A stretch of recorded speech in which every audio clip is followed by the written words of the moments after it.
It is never easy being a Minnesota Vikings fan. In fact, I'm like 99% sure the NFL script writers, I think they want to give us all heart attacks. I think that they like and get enjoyment out of us going bonkers because how else do you almost blow a 28 point nothing lead and it's just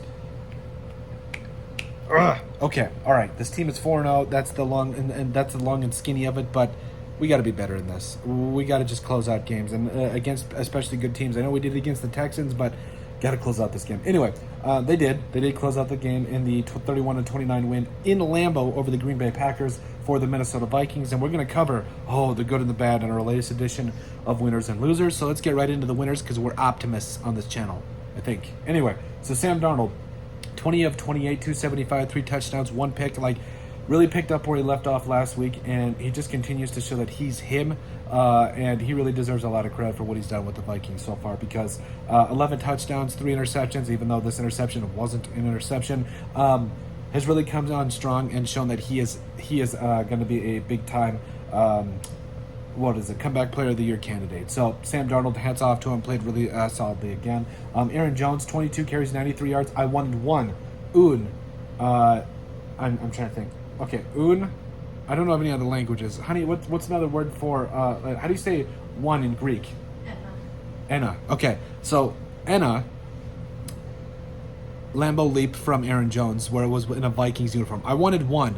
It didn't happen, but he finished with 137 all-purpose yards. It is what it is, but, I mean, he's big in the passing game, 4 catches for 46 yards. Also was running the ball very effectively all day long. He was mad. He was pissed, and you can tell. So, Aaron Jones getting it done. You'll love to see it. Justin Jefferson, 6 catches, 85 yards, and a touchdown. A little quiet by his standards, but anytime that, your standards are quiet with 685 and a tutty, you can't really ask for much more than that. So Justin Jefferson doing his thing. Jordan Addison, arguably the man of the hour. 3 catches, 72 yards, a touchdown. Also had a 7-yard touchdown run there early in the game.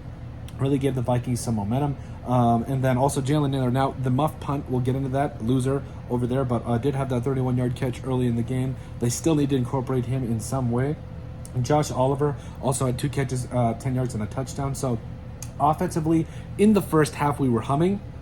Second half was rough. Defense did its thing. And the offense literally just couldn't sustain a drive in the second half, but it is what it is. Defensively, so Blake Cashman, 11 total tackles, flying around everywhere, making plays for the Vikings. You love to see it. Cameron Bynum had that pass breakup on 4th down there in the second half. Also, he's the leader for you. He really absolutely is.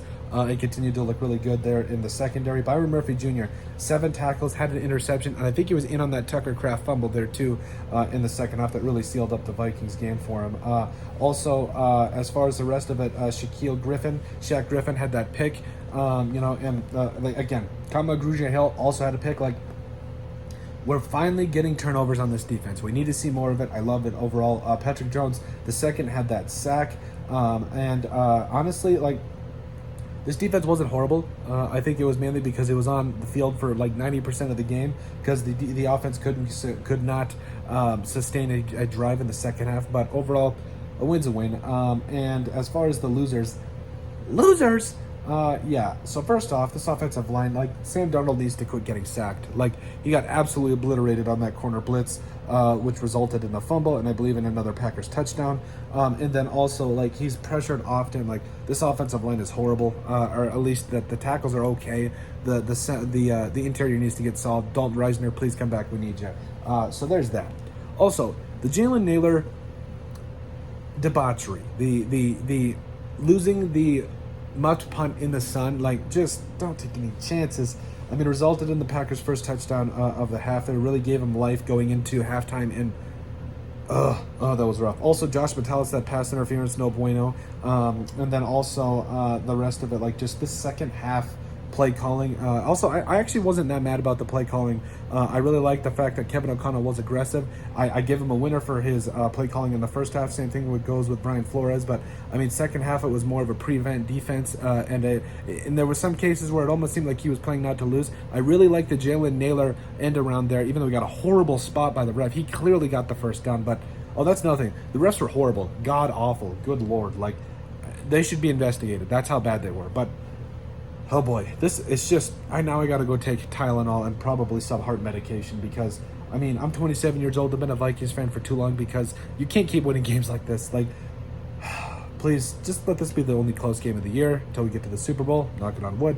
But overall, the Vikings come away with the win over the Green Bay Packers, 31-29, 4-0, leaders of the NFC North, and really continuing to get things going here. But overall, let us know what you guys think. Make sure you guys like, comment, and subscribe down below. And the winners and losers edition from the Vikings game against the Packers.